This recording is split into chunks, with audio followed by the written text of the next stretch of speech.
তাহলেই সম্ভব হবে জান্নাতে যাওয়া। নচেত আপনি যতই জ্ঞান খাটান না কেন, যেখানেই দৌড়ান না কেন, আপনার পক্ষে সম্ভব না। আল্লাহ স্পষ্ট বলেছেন রাসূলদেরকে, আইয়ুহার রাসূল, হে রাসূলগণ, তোমরা হালাল থেকে খাও, ওয়া'মালু সালিহা, এরপরে হালাল খাবার পরে তুমি আমল সালেহ করো, নেক আমল করো। আগে হালালের কথা বলেছেন, এরপরে আমল করো। আল্লাহ রাসূল এটাই বললেন, ইন্নাল্লাহা তাইয়িবুন লা ইয়াকবালু ইল্লা তাইয়িবান, আল্লাহ পবিত্র, এই পবিত্র ছাড়া আল্লাহ হারামকে গ্রহণ করেন না, কবুল করেন না। স্পষ্ট। আপনি এখন যেই মাধ্যম, যেই পন্থা, যত সুন্দর নাম দেন না কেন, ব্যাংকিং সিস্টেম পৃথিবীতে হালাল হতে পারে না। এটা গোড়াই থেকে হারাম করা। আপনি যত নাম দেন, মুনাফা দেন, ইজারা দেন, যাই দেন, হবে না। আপনি যেই পদ্ধতি অবলম্বন করেন, হবে না, সম্ভব না। এই জন্য খুব সতর্কতা অবলম্বন করতে হবে।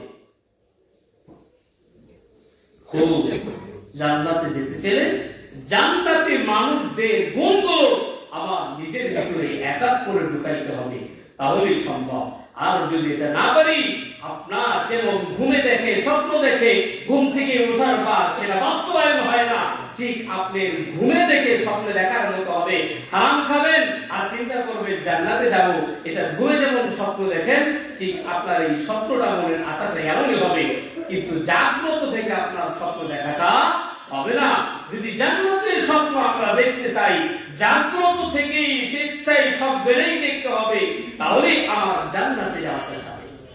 আমাদের এই সমাজে এই ধারণাটা অনেকের মাঝে আছে, অনেক, এই সংখ্যা অনেক বেশি, যে এখন উপার্জন করে সে বসে গিয়ে আমি প্রচুর পরিমাণ দান করব, আমি সদকা করব, আমি উমরা করব, হজ করব, 100 জনকে আরো করাবো, সবার আগে মসজিদে যাব।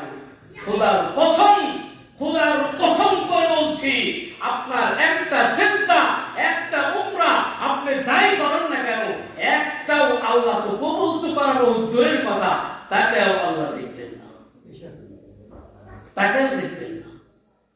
আর ওই যে রিকশাওয়ালা যে কর্ম করেছে, হাতের কর্ম করে, একবার আল্লাহ বলেছে ঈমানটা ঠিক রেখেছে, ওই একবার আল্লাহ বললো এই সওয়াবটা সে পরিপূর্ণভাবে পেয়ে যাবে।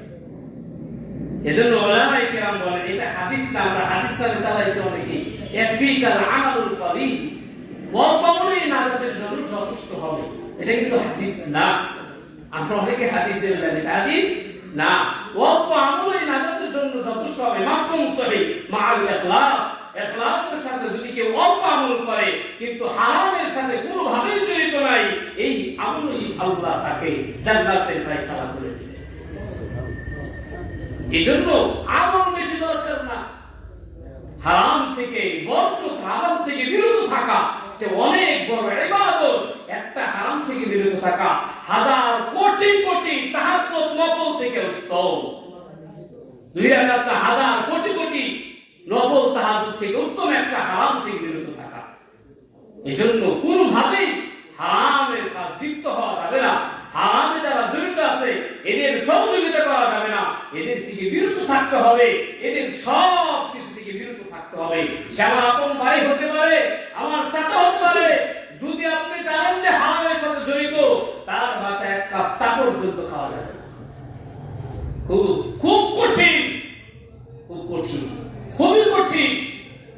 এটা এত সহজ না। এই জন্য এই কঠিন কাজটা করতে পারলে আশা করা যায়, আমি অন্য ইবাদত বন্দেগী যদি কম হয়ে যায়, আশা করা যায় আল্লাহ তাআলা মাফ করে দিয়ে জান্নাতের ফয়সালা করে দিবেন।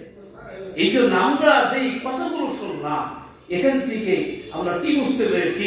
অতএব আজকে থেকে খুব ভালো করে হারাম খেতে হবে, ঠিক আছে না? নাকি হালাল বর্জন করতে হবে? কালকে থেকে না আজকে থেকে? এখন থেকে। হ্যাঁ, এই জন্য যারা যত বিজনেস করছে, যাই করছে কেন, এখন থেকে যদি আমি জান্নাতে যেতে চাই মনে করেন, তাহলে এত নসিহতের দরকার নাই, যা বলা যথেষ্ট। এইটি যদি আমল করতে পারি, আশা করা যায় আল্লাহ সুবহানাহু ওয়া তাআলা আমাদের প্রত্যেককে জীবনের গুনাহগুলো মাফ করে দিয়ে জান্নাতুল ফিরদাউস নসিব করে দিবেন। মেহেরবানি ওয়া আখির দাওয়ানা আলহামদুলিল্লাহি রাব্বিল আলামিন।